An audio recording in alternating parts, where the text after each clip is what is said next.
Page के ऊपर आपने किसी रीजन को कुछ विड्थ और हाइट दी है जिससे आप उसके अंदर कुछ कंटेंट को डिस्प्ले करवा पाओ, बट उसके अंदर कुछ ऐसा टेक्स्ट है जिसकी लेंथ या विड्थ काफ़ी बड़ी है कि वो उस एरिया के अंदर पूरी नहीं आ रही है।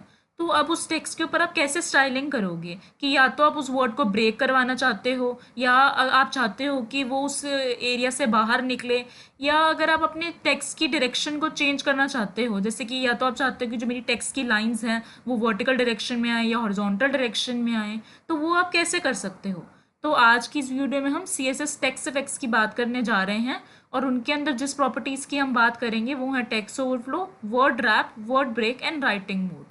तो चलिए स्टार्ट करते हैं। तो अभी आपको ये पेज पर कुछ कंटेंट मेरा शो हो रहा है जिसके अराउंड एक बॉर्डर्ड बॉक्स है, बट अब ये 2 लाइन्स में मुझे शो हो रहा है और ये इसका मेरा कोड है जहाँ मैंने कुछ विड्थ और बॉर्डर दे रखा है और ये मेरा बॉडी के अंदर का कोड है। बट अब मैं चाहती हूँ कि मेरे एक ही लाइन में ये सारा कंटेंट है वो शो हो, यानी कि 2 लाइन्स में ब्रेक होके ना शो हो। तो उसके लिए हम क्या करेंगे, सबसे पहले प्रॉपर्टी जो हम देंगे वो देंगे हम वाइट स्पेस नो रैप। तो देखिए इससे क्या हुआ, मुझे एक ही लाइन में अपना जो सारा कंटेंट था वो शो हो गया, बट ये क्या हुआ, ये तो मेरे बॉक्स के बाहर निकल रहा है, यानी कि ओवरफ्लो कर रहा है मेरा कंटेंट। तो अगर मैं इसको हाइड कराना चाहती हूँ कि ये ओवरफ्लो ना करें, उसके लिए हम क्या करेंगे, ओवरफ्लो प्रॉपर्टी यहाँ देंगे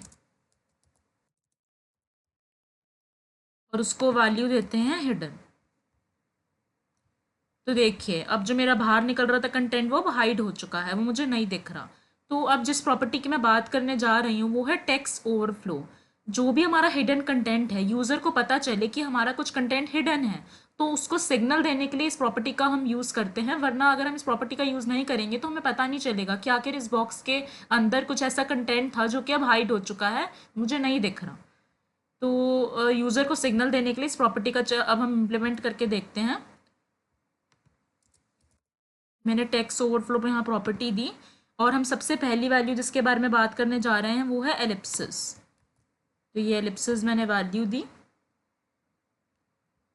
और मैंने ये, अब आप देख सकते हैं कि क्या हुआ यहाँ पर, सीओ के बाद मुझे 3 डॉट्स शो हो रही हैं जो कि अब मुझे सिग्नल कर रही हैं कि इसके बाद भी मेरा कुछ कंटेंट है जो कि इस बॉक्स की विड्थ के कम होने की वजह से मुझे नहीं दिख रहा है, यानी कि हाइड हो रहा है। तो अब हम क्या करेंगे, जो डिफ़ॉल्ट वैल्यू होती है टेक्स्ट ओवरफ्लो की वो दे के देखते हैं। जैसे कि मैंने क्लिप वैल्यू दी, तो क्लिप वैल्यू से क्या होता है, तो देखिए क्लिप वैल्यू से क्या हुआ, वो मेरा कंटेंट जो है जो नहीं दिख रहा वो बस हाइड हो गया। तो ये वैसे ये डिफ़ॉल्ट वैल्यू है, इसको ना दें तब भी कोई फ़र्क नहीं पड़ेगा। जैसे कि मैंने यहाँ वैल्यू हटा दी तो देखिए अभी भी कोई फ़र्क नहीं पड़ा, वही का वही मेरा जो पहले जैसे मुझे चेंजेस दिख रहे थे वैसे ही दिख रहे हैं। अब अगर मैं चाहती हूँ कि इस कंटेंट के ऊपर मैं अपना माउस लेके आऊँ, यानी कि होवर करूँ, तो मुझे जो हिडन कंटेंट है वो दिखे, तो वो मैं कैसे कर सकती हूँ। उसके लिए सबसे पहले मुझे ये प्रॉपर्टी यहाँ से हटानी होगी और जो ये मैंने क्लास दे रखी है अपने कंटेंट को, यहाँ मैंने फिर से दी और यहाँ मैंने कोलन दिया और होवर किया। इसके अंदर हम ओवरफ्लो जो प्रॉपर्टी है इसको वैल्यू दे देते हैं विजिबल। विजिबल देने से ये होगा कि अब मेरा जो माउस लाने पर कंटेंट मुझे दिखेगा। तो देखिए जैसे मैं माउस को लेके आ रही हूँ अपने इस बॉर्डर्ड बॉक्स के कंटेंट के ऊपर, अब मुझे बाकी का जो अपना कंटेंट है जो हाइड हो रहा था वो मुझे दिख रहा है। तो ये थी मेरी टेक्स्ट ओवरफ्लो प्रॉपर्टी। तो अभी तो होवर करने पर ही मुझे कंटेंट अपना दिख रहा है जो कि ओवरफ्लो हो गया, बट अब मैं चाहती हूँ कि ये जो मेरा कंटेंट है जो ओवरफ्लोड हो गया ये नेक्स्ट लाइन में मुझे शो हो, यानी कि मैं इसको रैप कराना चाहती हूँ। तो उसके लिए जो सेकेंड प्रॉपर्टी जिसके बारे में हम बात करेंगे वो है वर्ड रैप प्रॉपर्टी। तो चलिए इसको इम्प्लीमेंट करते हैं। यहाँ मैंने टेक्स्ट ओवरफ्लो की जगह हेडिंग को चेंज कर दिया वर्ड रैप और ये यहाँ से हटा देती हूँ। बस अब मुझे यहाँ एक प्रॉपर्टी देनी होगी वर्ड रैप। ये वाइट स्पेस नो रैप और ओवरफ्लो हिडन की भी ज़रूरत नहीं थी क्योंकि ये सिर्फ मुझे टेक्स्ट ओवरफ्लो प्रॉपर्टी के लिए चाहिए था। अब मैंने वर्ड रैप को प्रॉपर्टी दे दी ब्रेक वर्ड। इससे क्या होगा कि जो ये कंटेंट अभी अगली लाइन में आ जाएगा, यानी कि अब ये ब्रेक हो जाएगा इससे, हाइफन वर्ड। तो देखिए अब आपको दिख रहा है ना कि वो मेरी जो लाइन से ब्रेक हो गया, मुझे नेक्स्ट लाइन में अपना वर्ड दिख रहा है। सिमिलरली हम कुछ और यहाँ पे कुछ और कंटेंट दे के देखते हैं। जैसे कि मैंने टाइप करा दिस पैराग्राफ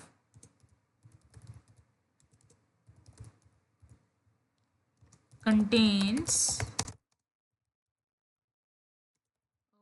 long word.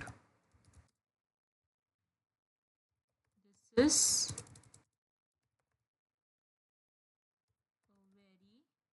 मैं इसको ही कॉपी कर देती हूँ।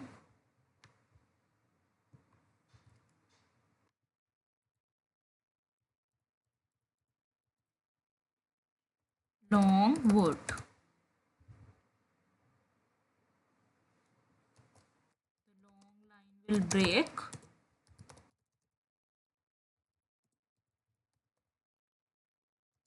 and wrap to next line. अब हम देखते हैं। तो आपको दिख रहा होगा कि अभी मैं फ़िलहाल के लिए क्या करती हूँ, यहाँ से ये वर्ड रैप प्रॉपर्टी हटाऊंगी, इसको कमेंट कर देती हूँ,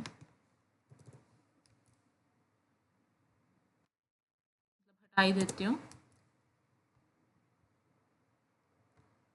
तो देखिए क्या हुआ, ये बाहर दिख रहा है ना, यानी कि ओवरफ्लो कर गया। अब इसको नेक्स्ट लाइन में चाहते हैं हम आए, तो ये वर्ड रैप प्रॉपर्टी दी, इसको वैल्यू दे दी ब्रेक वर्ड।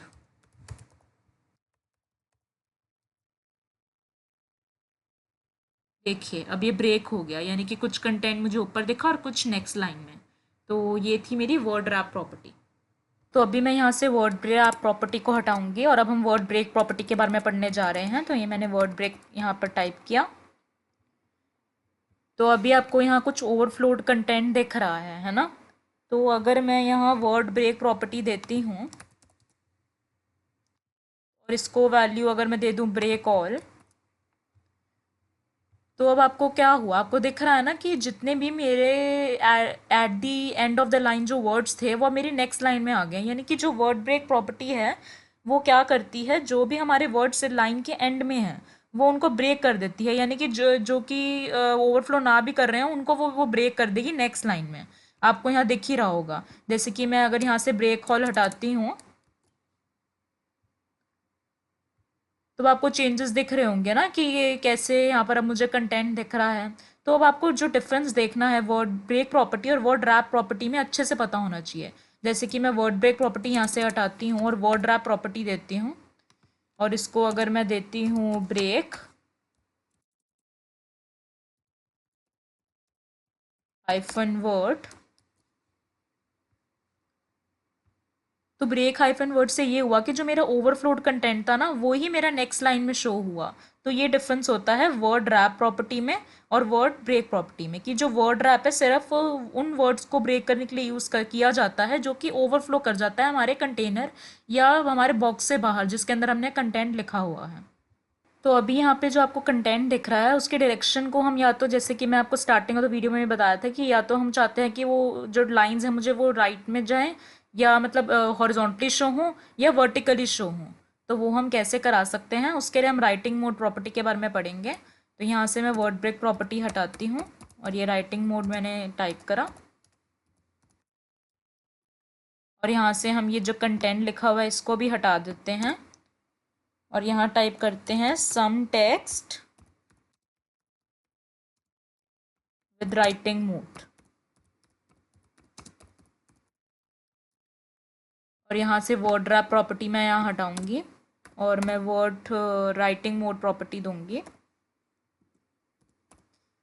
तो सबसे पहली वैल्यू जो मैं यहाँ देने जा रही हूँ वो है हॉरिजॉन्टल टी बी। तो इसका मतलब क्या होता है, टी और बी का मतलब टॉप एंड बॉटम। और हॉरिजॉन्टली अगर हम चाहते हैं कि जो ये हमारा कंटेंट है मतलब कि वो फ्लो करे फ्रॉम लेफ़्ट टू राइट और वर्टिकली फ्लो करे फ्रॉम टॉप टू बॉटम, तो उसके लिए हम horizontal hyphen T B property देते हैं, वैल्यू देते हैं। तो वो आपको दिख रहा होगा कि ये हॉरिजॉन्टली फ्लो कर रहा है ना, और ये डिफ़ॉल्ट वैल्यू भी है राइटिंग मोड की कि मेरा राइट टू लेफ़्ट ये फ्लो कर रहा है और लेफ़्ट टू राइट फ्लो कर रहा है ना हॉरिजॉन्टली। अब क्या करेंगे हम यहाँ पर वैल्यू चेंज कर देते हैं to vertical hyphen R L. तो इसका काम ये होता है कि अगर मैं चाहती हूँ कि ये हॉरिजॉन्टली के बजाय मेरा फ्लो करे vertically from top to bottom और हॉरिजॉन्टली फ्लो करे फ्रॉम लेफ़्ट टू राइट, तो उसके लिए हमें ये प्रॉपर्टी देनी होती है। तो अब आपको दिख ही रहा होगा ना कि कैसे ये वर्टिकली, तो मुझे टॉप से बॉटम दिख रहा है, अगर आप हॉरिजॉन्टली देखेंगे तो अब ये मेरा किधर चला गया है, आर एल देने से ये मेरा लेफ़्ट की तरफ अब जा रहा है मेरा कंटेंट, है ना, फ्रॉम राइट टू लेफ़्ट। तो ये थी मेरी राइटिंग मोड प्रॉपर्टी। अब यहाँ पे आप आर एल के बजाय एल आर भी दे सकते हैं, तो वो आपकी सूटेबिलिटी के हिसाब से कि आप कैसे अपने कंटेंट को डिस्प्ले करवाना चाहते हैं। So thank you guys, hope so आपको ये वीडियो अच्छी लगी। तो प्लीज़ हमारी वीडियो को लाइक करना, शेयर करना और चैनल को सब्सक्राइब करना ना भूलें।